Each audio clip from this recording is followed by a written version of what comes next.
Hebreus capítulo 12, versos 18 a 29, nós queremos fazer isso em 3 etapas. E hoje nós queremos falar então sobre alguns versos, até o verso de número 24, mas vamos ler o texto todo aí de Hebreus capítulo 12, verso 18 a 29. Ainda não chegaste ao monte, palpável e em chamas, à escuridão, às trevas, à tempestade, ao ruído da trombeta, ao som das palavras que os que as ouviram suplicaram que não lhes falasse mais, porque não podiam suportar o que lhes era ordenado. Mesmo um animal, se tocar no monte, será apedrejado. E a visão era tão terrível que Moisés disse: estou aterrado e trêmulo. Mas tendes chegado ao monte Sião, a cidade do Deus vivo, a Jerusalém celestial, a incontável número de anjos em reunião festiva, a igreja dos primogênitos registrada nos céus, a Deus, o juiz de todos, aos espíritos dos justos aperfeiçoados, a Jesus, o mediador de uma nova aliança, e ao sangue da aspersão que fala melhor do que o sangue de Abel. Cuidado, para não rejeitardes aquele que fala, porque se não escaparam os que rejeitaram quem os advertia sobre a terra, muito mais nós, se nos desviarmos daquele que nos adverte dos céus. A sua voz abalou então a terra, mas agora ele prometeu dizendo: ainda uma vez abalarei não só a terra, mas também o céu. Ora, estas palavras, ainda uma vez, apontam para a remoção das coisas que podem ser abaladas, ou seja, as coisas criadas, para que permaneçam as inabaláveis. Por isso, recebendo um reino inabalável, sejamos gratos e dessa forma adoremos a Deus de forma que lhe sejamos agradáveis, com reverência e temor, pois o nosso Deus é fogo que consome. Vamos orar? Querido Pai, toca nosso coração, Senhor, que seja como terra preparada, que o nosso coração não receba a semente da Tua palavra ou a chuva e não produza fruto, mas que nosso coração seja de fato produtivo e que o Senhor recolha de nossa vida fruto que agrada a Tua presença. Pai, no nome precioso de Jesus, repreendemos todo espírito contrário à Tua palavra, para que, Senhor, sejamos edificados em Ti mesmo, porque fomos advertidos por aquele que veio do céu, Jesus de Nazaré, o Espírito Santo do Senhor, que vieram para nos dar uma boa notícia de vida, de ressurreição, de vitória e de vida eterna. No nome de Jesus, que já conquistou tudo isso e assentado à Tua destra, governa sobre todas as coisas, sobre a igreja, sobre o mundo, sobre nossa vida. Em nome dele, nome de Jesus. Amém. Podeis sentar. Eu estava orando sobre o que trazer para os irmãos, e Deus colocou uma coisa no meu coração que, ao ler aqui, eu entendi o porquê Deus havia colocado isso no meu coração. Qual é a diferença entre ser criado e ser gerado? Existe alguma diferença entre ser criado e ser gerado? Sim ou não? Nós queremos falar neste tema, uma vida reverente. Reverência é algo que nós prestamos a alguém ou alguma coisa. Primeiro, nós queremos falar então hoje sobre uma vida reverente nasce. Existe diferença entre ser criado e ser gerado. Existe uma diferença fundamental. Depois nós queremos falar sobre uma vida reverente que cresce. Nós somos chamados não para permanecermos como crianças. O autor aos Hebreus, no capítulo 5, ele diz que aqueles irmãos que ouviram a palavra de Deus já deveriam ter amadurecido. Então eles já deviam estar não comendo mais papinha, mas sim um alimento sólido. E por último, nós queremos falar sobre uma vida reverente que se mantém.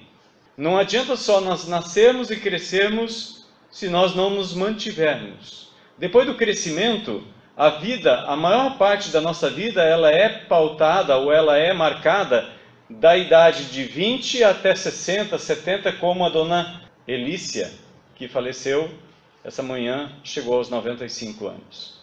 Então a nossa vida mais longa está após o nascimento e o crescimento. É a época em que nós nos tornamos frutíferos. É o período em que nossos filhos se casam e nos dão filhos, nos dão netos. É o período da produtividade.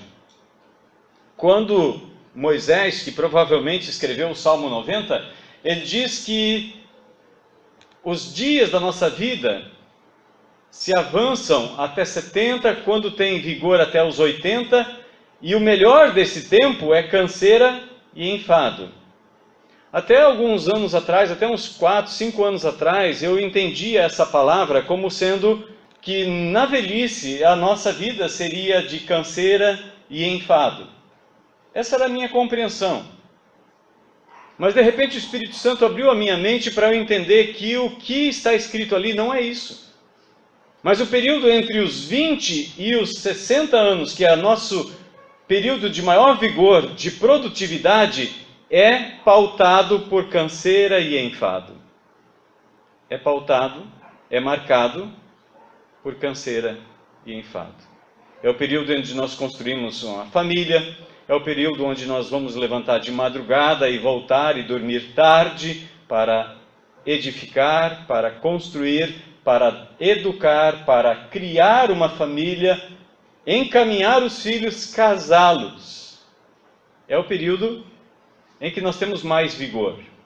E esse período, ele é marcado por canseira e muitas vezes enfado.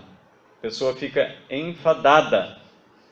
É aquela rotina de todos os dias levantar na mesma hora. Você levanta porque você precisa. Mas que dá vontade, com certeza, não. Qual é a diferença entre ser criado e ser gerado?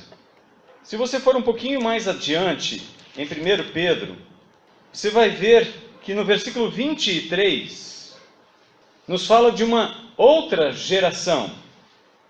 Quando Deus criou todas as coisas, Ele criou também o homem. Mas quando nós somos gerados por Deus, nós somos gerados ligados à vida. A vida só é possível porque houve vida envolvida, para que a vida tenha prosseguimento. Por isso, a reverência aqui é respeito, é marcada pelo temor às coisas sagradas. Figurativamente dizendo, é respeito, acatamento, veneração. Eclesiasticamente falando, eclesia, igreja, ou seja, no ambiente das igrejas, se diz então que é o tratamento dado aos eclesiásticos, ou às pessoas que estão envolvidas no trabalho da igreja. É a saudação respeitosa com inclinação do busto para a frente. No caso das mulheres, às vezes, é o dobrar dos joelhos. Isso é o que o dicionário nos diz, não é o que eu estou dizendo. O dicionário nos diz isso. Então, uma vida reverente nasce. Nascer não é surgir do nada. Quando Deus criou todas as coisas, Ele criou daquilo que não aparece. E se você olhar lá em Hebreus capítulo 11, verso 1 e 2 e 3, ele vai dizer isso. Pela fé nós cremos que Deus criou o que existe e o que vemos daquilo que não se vê. Então a criação, ela é de fato algo espetacular, maravilhoso, mas sempre é produzido por alguém com o poder, que faz com que aquilo surja do nada. Isso é criação. Quando Deus gerou o homem e a mulher, à imagem e semelhança dele, ele criou e gerou e colocou neste homem, nesta mulher, a capacidade de se procriar. Mas dentro do homem também Deus colocou o coração para que seja regenerado. Adão e Eva não tiveram nenhum filho até que eles desobedecessem a Deus. Outro dia eu ouvi alguém dizendo que depois da queda em pecado, Deus lançou mão do plano B. Na verdade, o plano de Deus é que o homem ficasse para sempre vivo. Isso não concorda com as Escrituras. Porque se você for para 1 Pedro, olha o versículo 20. Versículo 20 ele fala, no versículo 18 e 19, ele fala da nossa criação como filhos. Nós recebemos por tradição. Tradição é algo que um pai, que uma mãe ou que um país repassa para os outros o mesmo costume. Ou até mesmo a vida. Isso é tradição, é passar de pai para filho. É transferir de pai para filho. Mas nós fomos gerados ou regenerados não de uma semente corruptível, que é dos nossos pais. Basta que nós olhemos para o espelho que cada dia nós vamos ver que a nossa vida está se corrompendo. Nós estamos envelhecendo, nós estamos ficando mais frágeis. As doenças estão se avolumando por causa da fragilidade humana. O versículo 20 nos diz que Jesus Cristo, que é o preço da nossa redenção, do verso 19, a parte final, ele já sabia que ele, antes da fundação do mundo, daria a vida dele por você. Então, quando Deus criou o homem e a mulher, ele não criou com um plano B no seu bolso. Se não der certo de um jeito, vai dar de outro. Não. Deus já sabia que nós seríamos pecadores. Quando Paulo fala aos Romanos, no capítulo 5, ele diz: pode ser que por uma pessoa boa, alguém até se anime a morrer.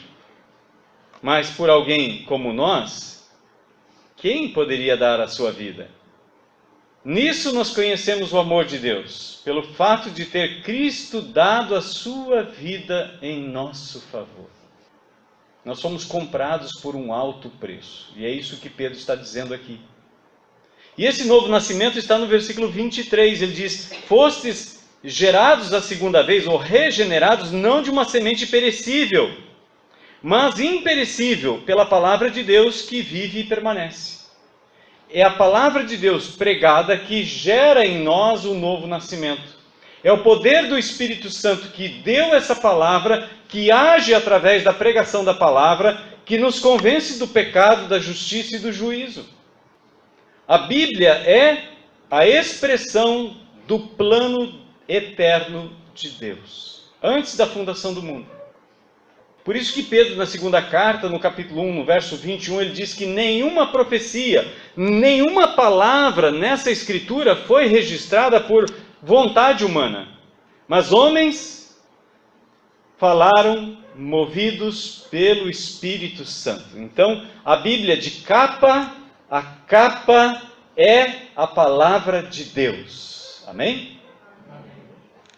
Então, Hebreus nos fala sobre esse novo nascimento. Nascer não é surgir do nada, é sinal de um projeto, um planejamento. Para que você crie alguma coisa, você cria do nada. Você não tinha um planejamento, você não tinha algo já projetado. De repente você começa a cortar uma madeira e de repente você faz um móvel. Mas para a geração existe um projeto. Existe o ventre, o útero. Deus planejou tudo para que a vida se torne possível. E é por isso que se diz que é o milagre da vida. Quando Deus criou o homem e a mulher, e não somente a nós, mas todo o universo que nos cerca, Ele criou esse universo com a capacidade de se reproduzir, mas não a capacidade de se auto-regenerar. Só pode ser regenerado quem é tocado pela semente divina. Só o Espírito Santo pode nos fazer nascer de novo. Por isso é sinal de um projeto. É algo que possui filiação. Quando você olha na genealogia de Jesus, Mateus e Lucas apresentam genealogias diferentes, mas todas apontam para um ancestral comum. E numa delas diz: filho de Adão, Adão, filho de Deus. Agora, com a regeneração, não é só Adão que é filho de Deus. Com a regeneração, você chama Deus de Pai. E o que o texto nos diz? Que nós fazemos parte de um registro de primogênitos que estão alistados lá no céu. Porque na visão do povo hebreu, era o filho primogênito que recebia a herança. E quando o autor aos Hebreus está escrevendo esta carta, ou esse livro, ele está escrevendo para pessoas que têm essa mentalidade. Em algumas culturas, o filho mais novo fica em casa para cuidar do pai e da mãe e fica com a herança. Alguém conhece alguma cultura desse tipo? Existem culturas assim. Em outras culturas, no entanto, a herança toda pertence ao filho mais velho. É ele que vai dar prosseguimento ao nome da família. Por isso que Hebreus nos diz que nós, independente se sejamos homem ou mulher, somos também chamados de primogênitos. É algo que serve para um propósito. Esse novo nascimento não é algo que surge do nada, é sinal de um projeto, de um planejamento, é algo que possui filiação, é algo que serve para um propósito. Deus não nos regenerou para a destruição. Deus nos regenerou com um propósito, a vida eterna. Amém? Então, uma vida reverente, ela nasce no contato com o Deus vivo. No verso de número 18, ele fala: ainda não chegaste ao monte palpável, e as chamas e a escuridão, as trevas, a tempestade, ao ruído de trombeta, ao som de palavras que eles não podiam suportar. Mas vocês chegaram a um outro lugar. Verso de número 22. Mas tendes chegado ao monte Sião. No monte Sinai, Deus desceu e deu os 10 mandamentos, a lei. E a Bíblia nos diz que a lei mata. Enquanto Moisés estava no alto do monte, recebendo os mandamentos do Senhor, lá embaixo, seu próprio irmão, forçado pela população, edificou ou criou um falso Deus.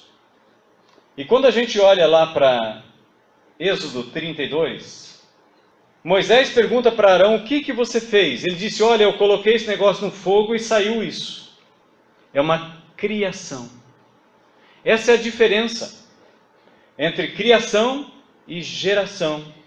A criação não tem vida. Não tem vida eterna. A geração tem. Aquilo que foi gerado por Deus. Aquilo que foi regenerado por Deus. Isso tem vida eterna. Quando Moisés desce do monte zangado, ele quebra as tábuas da aliança ou dos mandamentos. E 3.000 pessoas morrem naquele dia, por causa da idolatria. No dia de Pentecoste, num outro monte, no Monte Sião, veio o Espírito Santo e 3.000 pessoas foram regeneradas. A Bíblia, ela sempre trabalha com exemplos.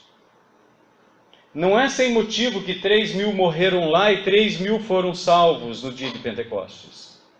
Deus está dando sinais, são placas no caminho que nos indicam que Deus está no controle de todas as coisas, da história, de tudo que existe. Por isso que é um projeto, é um planejamento.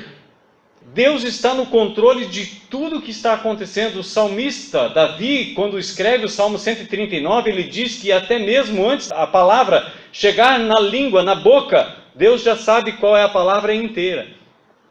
Deus é soberano. Deus está no controle. Nada foge ao controle de Deus. Então, o novo nascimento é parte do projeto de Deus. E esse novo nascimento acontece no contato com Deus vivo. O povo de Israel, eles estavam no Egito, eles viram o rio, Nilo, as águas dos poços, tudo se transformou em sangue. E quando aquela água se transformou em sangue, o que aconteceu com os peixes que estavam na água? Morte. Quando Jesus vem, qual é o primeiro milagre que ele faz? Transforma água em vinho, que trouxe alegria para aquele casamento. Eles estavam em desespero, não sabiam mais o que ia fazer. Tudo que acontece na Bíblia não está escrito por acaso. Deus escreveu, eu creio, na inspiração das próprias vírgulas, se for necessário. De capa a capa, a Bíblia é a palavra de Deus. Sempre foi e sempre será. Jesus disse, vai passar o céu e a terra, as minhas palavras não vão passar. No Salmo 119 nos diz que a palavra de Deus está registrada nos céus e é eterna. Você quer saber qual é o livro que Deus vai abrir no dia em que a gente for apresentado diante dele? Quem tem Bíblia aí pode levantar. É isso aqui. É esse livro aí. É esse livro que vai ser aberto naquele dia. Todo juiz, ele julga a partir de leis pré-existentes. Nenhum juiz pode julgar com leis que não existem, que ele criou de última hora, ou que deu uma desculpa, não é bem isso que eu quis dizer. Não, as leis, elas são estabelecidas previamente. O juiz pode julgar com uma lei que não existe? Não pode. Então Deus vai julgar por algo que ele mesmo estabeleceu. E é por isso que João capítulo 5, verso 24, Jesus diz assim, que quem crê nele não entra em juízo, mas passou da morte para a vida. O projeto de Deus para nós é projeto de vida. É por isso que o Espírito Santo nos fez nascer a segunda vez. Porque Deus tem um plano para a nossa vida, Ele tem um propósito para a nossa vida. Habitarmos com Ele por toda a eternidade. Se aqui já é maravilhoso, imagina o céu. Imagina o céu. Se aqui as pessoas correm atrás do ouro, lá vai ser feito ruas. Pedras preciosas vão ser feitos muros. Você imagina a riqueza do céu. É algo que você não consegue imaginar. Está além da nossa compreensão. Mas o que a palavra de Deus nos diz, que é algo maravilhoso. O que o autor aos Hebreus está nos dizendo com esta palavra? Vocês não chegaram ao Monte Sinai para a morte. Vocês chegaram ao Monte Sião para a vida. Deus tem planejado para mim e para você algo superior do que aconteceu com o povo de Israel. Se você voltar algumas páginas, talvez uma página na sua Bíblia, no capítulo 11, no versículo 39 e 40, ele diz assim, e todos eles, embora recebendo bom testemunho pela fé, não obtiveram a promessa, visto que Deus havia providenciado algo melhor a nosso respeito, para que sem nós eles não fossem aperfeiçoados. A igreja do Senhor Jesus é a menina dos seus olhos. A igreja não foi um plano B, foi sempre o projeto de Jesus. A igreja foi projeto e é projeto de Deus. Jesus diz para Pedro: eu edificarei a minha igreja. Se Jesus fosse até Jerusalém e de repente pegasse um Gamaliel, ou um outro professor, um outro rabino, muito sábio, talvez eu e você fizéssemos isso. Talvez eu e você, quando nós queremos executar um projeto, pegamos as pessoas mais capacitadas e renomadas que nós podemos encontrar e colocamos elas para fazer o trabalho. Mas Jesus pegou pessoas simples, como pescadores, cobradores de impostos, pessoas simples como eu e como você. Por quê? Para que a glória não seja de nenhum ser humano, que seja somente dele. Deus não reparte a sua glória com ninguém, com ninguém. Ele é o único digno de toda a glória, de toda a honra, de todo o louvor. E é por isso que ele diz: vocês não chegaram lá, vocês não foram predestinados para a morte, vocês foram predestinados para a vida. Vocês foram eleitos para a vida, e não é uma vida simples, mas uma vida eterna. Como é que isso acontece? Reconhecendo a soberania do Senhor. Terceiro, reconhecendo o seu poder. E também reconhecendo sua autoridade. É Deus que é a autoridade máxima. Ninguém está acima dele. Paulo, escrevendo aos Romanos, no capítulo 9, quando ele fala do projeto, do plano de Deus, algumas pessoas disseram: mas quem pode resistir a ele? Ele faz como ele quer. E de fato, isso é assim. E ele resolveu salvar todos os povos, todas as pessoas que creem no Senhor Jesus. Quando ele escreve isso no capítulo 9 de Romanos, ele está falando para um grupo de judeus que moravam em Roma, e que eles se julgavam superiores aos outros, que eles eram professores e guias de cegos. Então Paulo alerta também a nós, como povo estrangeiro: vocês não têm direito de se exaltar contra Israel. Se Deus não poupou os ramos naturais e os cortou, nós que somos oliveira brava e fomos enxertados na oliveira mansa, por que ele não vai poder ou ter autoridade ou soberania de nos cortar também? Deus é soberano. É Ele que faz as leis. E quem faz as leis está acima dela. Não é isso que diz que é a imunidade parlamentar? Segundo lugar, uma vida reverente nasce no contato com a mensagem anunciada. Verso 23. A igreja dos primogênitos, registrada nos céus, a Deus, juiz de todos, aos espíritos dos justos aperfeiçoados. Ele não diz que é espírito dos justos perfeitos. Eu não sei se a tua tradução diz o mesmo que a minha. Mas eram pessoas que foram chamadas, foram lapidadas, foram trabalhadas por Deus, pelo Espírito Santo, para habitar com Deus por toda a eternidade. Assim Deus está fazendo com a minha vida. Assim Deus quer fazer com a sua vida. Deus tem um plano maravilhoso para a sua vida. Terceiro lugar, uma vida reverente nasce na compreensão de que se é eleito por Deus, não pelo homem. Não é como o homem vê, é Deus quem faz a eleição. Há uma eleição de vida e de salvação por meio de Jesus Cristo, àquele que é fiel até o fim.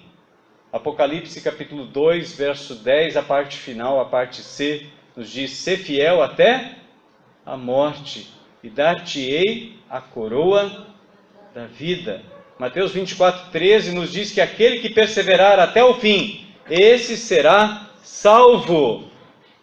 Nós fomos eleitos para a vida eterna. Não podemos desistir, nós precisamos perseverar. Perseverar. Ninguém jamais deu alguma coisa para Deus. Em Romanos capítulo 11, lá no versículos 33 a 36, Paulo disse: ó profundidade do conhecimento do poder, da riqueza. Quem deu alguma coisa para Deus, para Ele devolver? Ou quem ensinou a Deus, quem deu conselhos para Ele? É Ele, por Ele e para Ele que tudo existe. Tudo é dele. Eu sou dele. Você é dele. Quando nós entendemos que nós não pertencemos a nós mesmos, mas que nós fomos comprados por um alto preço, e o preço que nós não podemos pagar, de perfeição, um sangue puro, em lugar do pecador. Enquanto nós não entendemos isso, nós não entendemos a graça de Deus, o amor de Deus por nós. E o que deve mover a mim e a você para andarmos e fazermos a vontade de Deus é a gratidão. É a gratidão que vem de graça. A graça de Deus nos leva a ter um coração agradecido. E pela gratidão, nós agora vamos agir e viver e fazer aquilo que é agradável a Ele. Por isso que Paulo diz, nós lutamos para lhe sermos agradáveis. Nós podemos agir desta maneira. Em quarto lugar, uma vida reverente nasce no conhecimento da justiça de Deus. Deus é justo. Ele diz aqui, a igreja dos primogênitos registradas no céu, e a Deus o juiz de todos. O juiz precisa estar acima, perfeito, para fazer um julgamento correto. Deus é justo. E quando Deus nos declara justos, Ele faz isso por causa de Jesus. Em Romanos, no capítulo 5, no verso 1, nos diz, justificados mediante a fé. Agora nós temos paz com Deus. Quando Jesus morreu naquela cruz, quando Ele derramou o seu sangue, não foi para Satanás que Ele pagou o preço. Eu sei que vocês recebem muitas mensagens que diz que o diabo e Jesus estavam conversando e de repente ele perguntou, quanto você quer por essas pessoas? Não, o diabo não tem nada. Ele não tem nada. Quando Jesus derramou o seu sangue na cruz, Ele derramou o seu sangue para que eu e você não fôssemos julgados pelo justo juiz. João capítulo 3, versículo 36, nos diz, quem crê no Senhor Jesus tem a vida eterna. Presente. Aquele que não crê nele, sobre ele permanece a ira de Deus. Não é a ira do inimigo. Ele pode bufar como quiser, ele pode sapatear o quanto ele quiser. Mas é Deus que tem o poder de julgar. Só Ele. Uma vida reverente nasce quando recebemos Jesus como Senhor. Verso 24. A Jesus, mediador de uma nova aliança, e ao sangue da aspersão, da qual fala melhor do que o sangue de Abel. Nós já falamos aqui que existe uma diferença tremenda entre a palavra Salvador, referido a Jesus, e a palavra Senhor no Novo Testamento.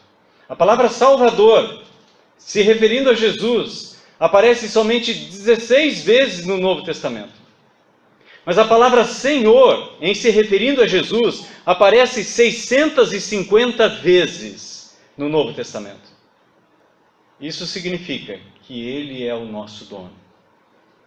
Por isso Paulo disse aos Gálatas, no capítulo 2, no versículo 20, agora não sou eu mais quem vive, mas é Cristo que vive em mim. E o viver que agora vivo nesta carne, vivo para Ele. Para Ele. Então, quando você acordar, diga, Senhor, o que nós vamos fazer juntos hoje? Qual é a tua agenda para o meu dia? Qual é a tua vontade para o meu dia? Peça a Deus para dirigir a sua vida. Peça a Deus. Deus é um Deus presente. Jesus mesmo prometeu, eis que estou convosco todos os dias. Não apenas um dia na semana, mas todos os dias, o dia todo. Jesus está conosco, peça auxílio ao Espírito Santo. Ele disse, eu não vou deixar vocês órfãos. Eu vou mandar o Espírito Santo para que ande ao lado de vocês. Jesus disse, Ele está em vocês e estará em vocês. Por quê? Vós já estáis limpos pelas palavras que eu vos tenho falado.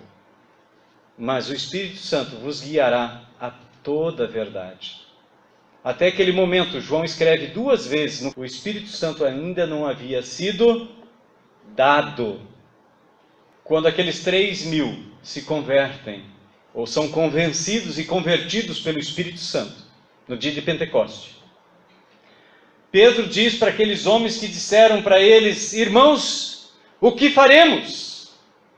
Ele disse, arrependei-vos dos vossos pecados. Sejam batizados e vocês vão receber como dom, a palavra grega ali é doron, é dom. Vocês vão receber como dádiva, como um dom, o Espírito Santo.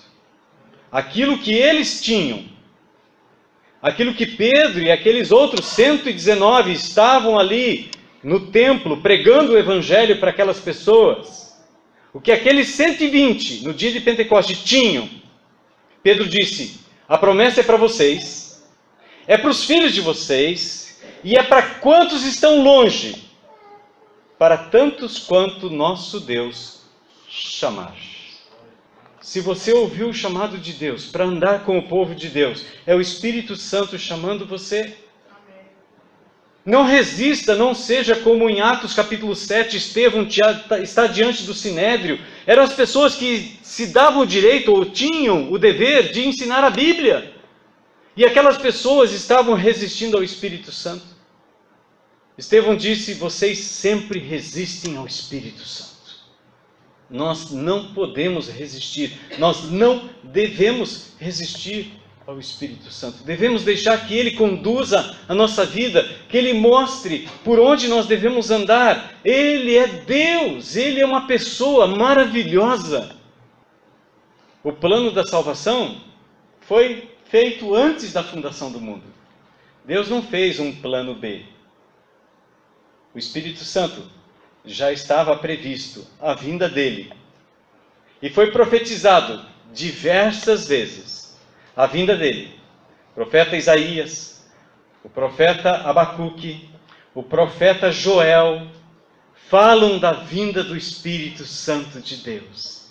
E Ele está aqui. E se Ele está falando ao seu coração, e se Ele está dizendo, chora.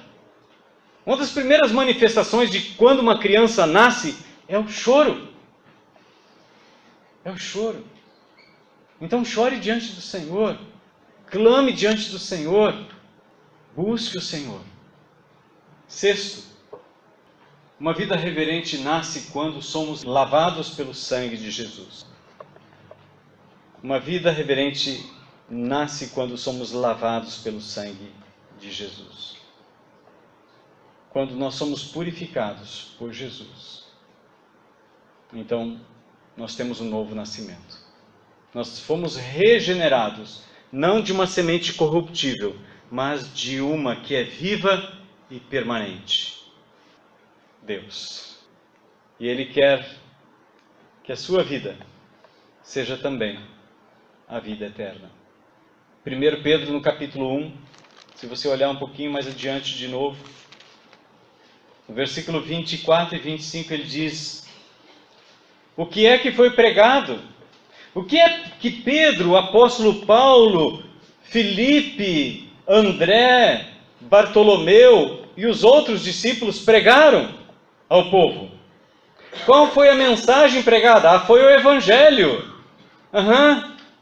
E qual é o Evangelho que foi pregado? Versículo 24 e 25 nos diz, porque toda pessoa é como a relva, e toda a sua glória como a flor da relva. Seca-se a relva, cai a sua flor, mas a palavra do Senhor permanece para sempre. E essa é a palavra que vos foi evangelizada. A vida que eu recebo, a vida que você recebeu aqui quando nascemos dos nossos pais, que Pedro está falando aqui no versículo 18 e 19, A vida que nós recebemos dos nossos pais, ela é que nem a flor da erva. Ela é passageira. É um sopro. É um breve pensamento. Mas essa nova vida da regeneração é eterna. É imortalidade.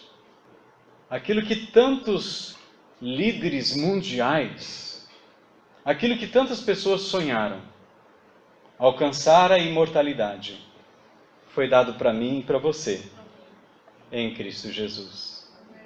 É pegar ou largar. Não dá para servir dois senhores.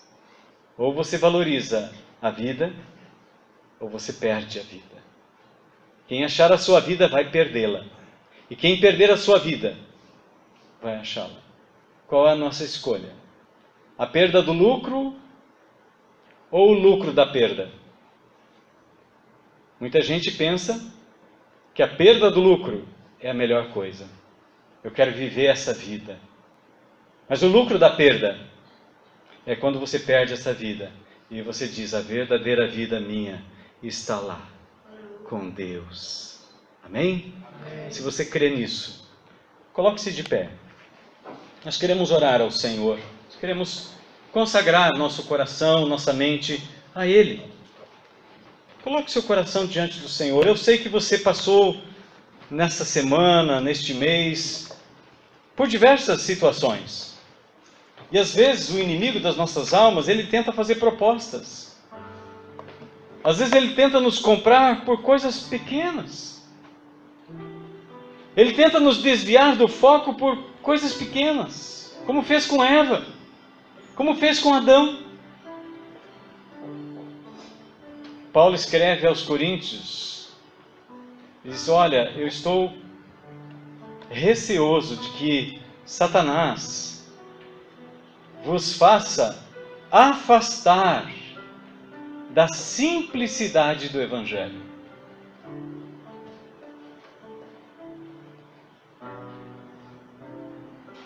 Coloque seu coração diante do Senhor. Se Deus já te chamou para um novo nascimento, glorifique a Deus com isso. Você não nasceu porque você fez algo. Você não nasceu de novo porque você pediu para isso acontecer, mas foi o Espírito Santo que agiu, usando a palavra do Pai, usando a palavra do Senhor, e fez com que você nascesse de novo. E agora que você tem essa nova vida em Cristo, peça ao Espírito Santo que dirija o seu dia. Peça ao Espírito Santo que dirija a sua família. Eu não sei em que área você está enfrentando dificuldades e lutas, tentações. O próprio Senhor Jesus foi tentado, mas Ele não cedeu à tentação. Você não precisa ceder à tentação. Paulo nos diz em Romanos que o pecado não terá domínio sobre nós. Nós podemos resistir.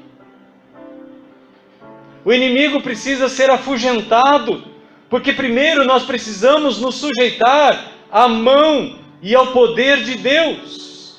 E então nós podemos enfrentar o inimigo e ele vai fugir de nós.